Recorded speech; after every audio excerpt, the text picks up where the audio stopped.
In the mid-19th century, the United States began to change.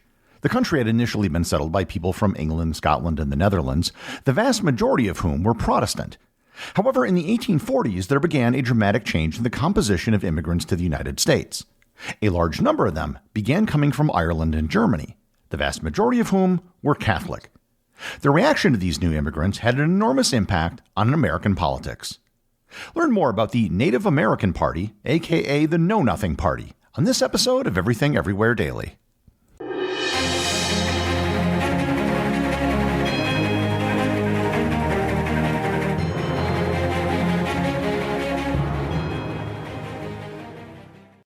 This episode is sponsored by newspapers.com. If you listen to this podcast, then you're probably a student of history. And if you love history, look no further than newspapers.com, your ultimate resource for exploring history. Newspapers.com is like a time machine. You can find out what happened on the day you were born or how significant moments in history were reported when they happened. You can see for yourself what newspapers at the time had to say about humans landing on the moon or the end of World War II. With over 800 million digitized pages from over 24,000 newspapers spanning 3 centuries, Newspapers.com provides an unparalleled gateway to the past, with newspapers from the United States, United Kingdom, Canada, Australia, and many other countries. For Everything Everywhere Daily listeners, Newspapers.com is extending a discount of 20% off a Publisher's Extra subscription. Just use the code EverythingEverywhere at checkout. Uncover the extraordinary with newspapers.com today and use the code EverythingEverywhere at checkout. This episode is sponsored by Rocket Money. One aspect of modern life in the year 2023 is that you probably have a bunch of online subscriptions, and there's a good chance that you may have forgotten about some of them and are still paying for them. Rocket Money is a personal finance app that finds and cancels your unwanted subscriptions, monitors your spending, and helps you lower your bills, all in one place. Rocket Money can quickly and easily find what services you're subscribed to and cancel unwanted services right within Rocket Money. No jumping through obscure web pages designed to make it difficult to cancel. Rocket Money can tell you if you're spending more or less than you did the month before and what you are spending more or less money on. Rocket Money basically helps you make sense of your personal finances to let you know where your money is going. So stop throwing your money away, cancel unwanted subscriptions, and manage your expenses the easy way by going to rocketmoney.com/daily. Once again, that's rocketmoney.com/daily. rocketmoney.com/daily. Violent clashes between Protestants and Catholics were a regular occurrence in Europe ever since the Protestant Reformation. The extremely bloody 30 Years' War, which I covered in a previous episode, was responsible for the deaths of almost a quarter of the population in several European countries. The St. Bartholomew's Day massacre in France in 1572 resulted in the deaths of thousands of French Protestants. There were attacks, reprisals, and counter-reprisals between the religious groups for centuries. However, for the most part, the American colonies and the newly formed United States were free of this. Freedom of religion was entrenched in the Constitution of the new republic. The state of Maryland was initially intended to be a sanctuary for Catholics who were not tolerated in colonies run by Puritans. While freedom of religion was the law of the land, culturally the tolerance was mostly due to the fact that Protestants, particularly those of English ancestry, were the overwhelming majority in the country. To illustrate the point, of the 56 signers of the Declaration of Independence, 55 were Protestant, and only one was Catholic, Charles Carroll of Maryland. After independence, new generations of Americans were born who never knew anything else. They primarily identified themselves as Americans, not as Virginians or Pennsylvanians. Moreover, an American cultural identity began to develop that was completely divorced from their past as English subjects. It was in this atmosphere, especially in large cities in the eastern United States, that the events that led to the rise of the Know-Nothings took place. It began with the rise in immigration to the United States in the 1840s from Ireland and Germany. Immigration to the United States was rather small prior to this period. Between 10,000 and 100,000 people migrated to the U.S. from Europe each year between 1820 and 1845. Most of these immigrants were Irish, but their numbers were small enough not to provoke a backlash. However, political instability in 1948 in Germany and the Irish potato famine resulted in a massive influx of immigrants between 1845 and 1854. Almost 3 million people migrated to the United States, the vast majority of whom were Catholics from Germany and Ireland. These immigrants were poor and had very little to call their own and were often fleeing from places that had been devastated by war and famine. And in addition to being poor, they often brought diseases with them. They became a large part of the population in many eastern cities. The native population who lived in these cities suddenly found themselves to be minorities in many neighborhoods. They were surrounded by Catholics, many of whom were poor and spoke a different language. The reaction to these new immigrants was often violent. In 1844, 2 nativist riots shook the city of Philadelphia. From May 6th to May 8th, rioters destroyed multiple Catholic homes and churches, and the riots left 14 dead. In July, 15 more people were killed, with more homes and churches destroyed. The riots became an issue in the 1844 election between the 2 major parties, the Democrats and the Whigs.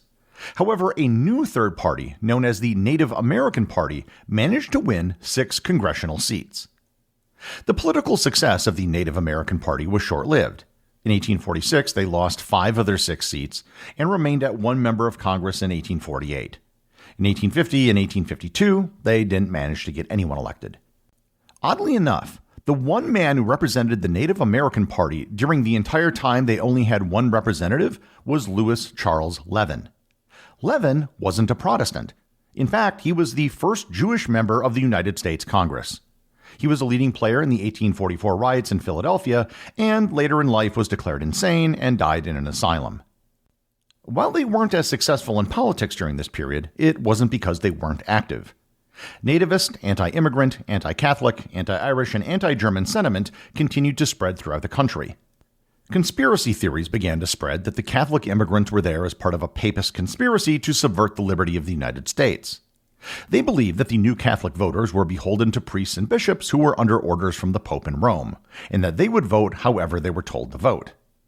Anti-Catholic books circulated, like those by Maria Monk, a Canadian woman who claimed to have infiltrated a convent where she claims there were secret tunnels, rapes, and hidden burial pits of babies.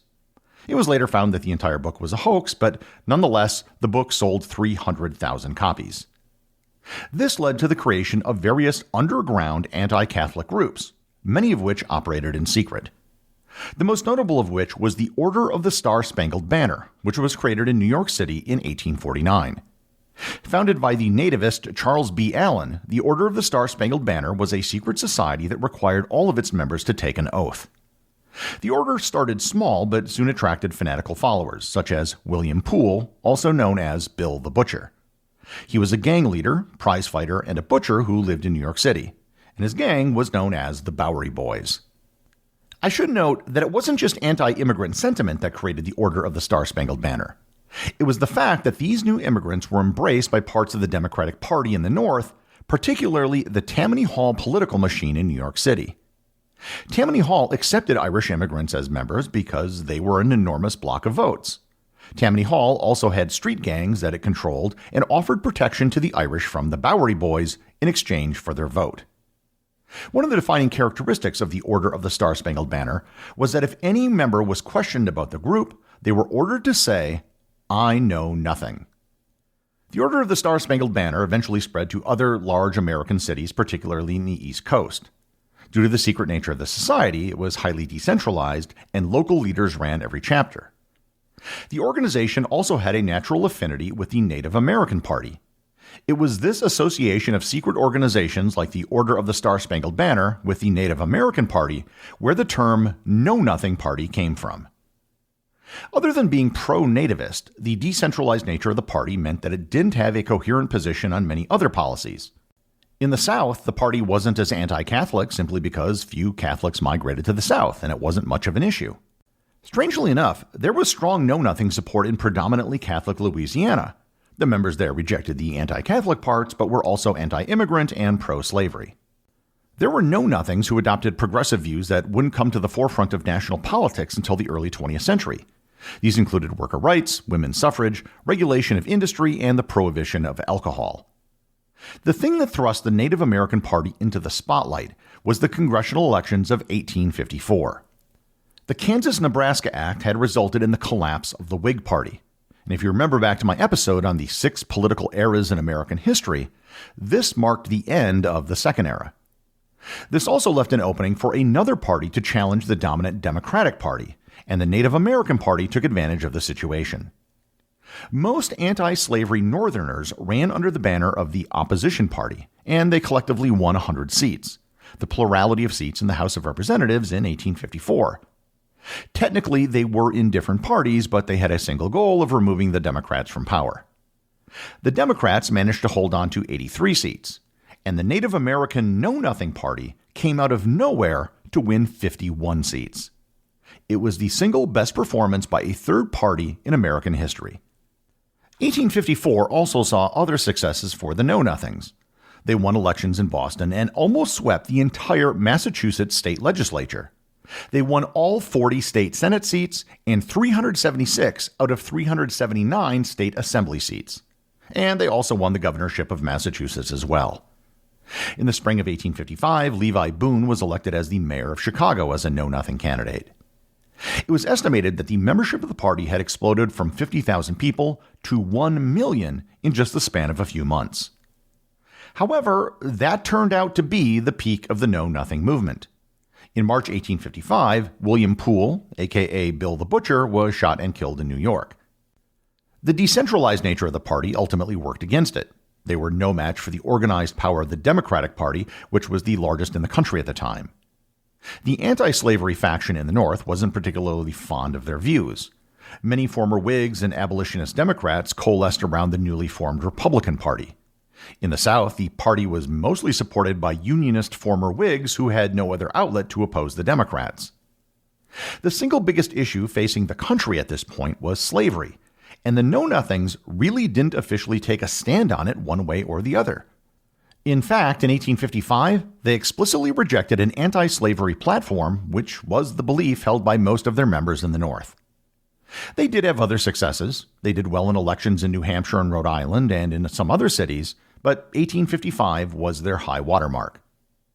In the elections of 1856, the Know-Nothings ran former President Millard Fillmore as their candidate, who managed to receive 23% of the popular vote and managed to carry the state of Maryland. In the congressional elections, they lost the majority of their seats, dropping from 51 to just 14. The lack of a coherent position on slavery, the dominant issue facing the country, splintered the party and drove members to the Republicans or the Democrats. In 1858, they dropped to just 6 members in the House, and by 1860, they didn't win a single seat. The Know-Nothing Party ended up being a political flash in the pan and a footnote in American history. While their electoral success dropped, they still remained an active social force within some communities. On August 6, 1855, an event known as Bloody Monday riots broke out in Louisville, Louisiana, which killed 22 people. The riot was mostly between Know-Nothings and Catholics. In Maine, they were responsible for the tarring and feathering of a Catholic priest and the burning of a Catholic church. Know-Nothing sentiment survived, even if the organization surrounding it did not. The American Protective Association was an anti-Catholic organization founded in 1887, which found support in the Midwest. Like the Know-Nothings, they grew quickly and then collapsed after the election of 1896. The term Know-Nothing has become a pejorative in American politics. In the late 19th century, the Democrats used it against Republicans to garner German votes in the Midwest. Throughout the 20th century, the term was applied to those against immigration. The temperance and prohibition movement is widely considered to have gotten its start with the Know-Nothing Party. Perhaps the best depiction of the Know-Nothings was in the 2002 Martin Scorsese film Gangs of New York. The main character, William Cuttings, played by Daniel Day-Lewis, was roughly based on the real-life William Poole. In the end, the Know-Nothings were a short-term blip on the radar of American politics. As Irish and German Catholics began to integrate into American society, the focus eventually moved to immigrants from China, Italy, and Eastern Europe in the late 19th and early 20th centuries. So while their electoral impact was minimal, the cultural impact of the Know-Nothing Party remained in place for decades. The executive producer of Everything Everywhere Daily is Charles Daniel. The associate producers are Thor Thompson and Peter Bennett.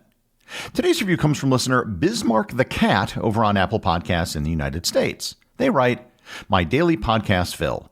The podcast is great. No beating around the bush and wasting my time with mindless chit-chat. It's right to the point with bite-sized information, like getting all your daily learning in a great-tasting pill.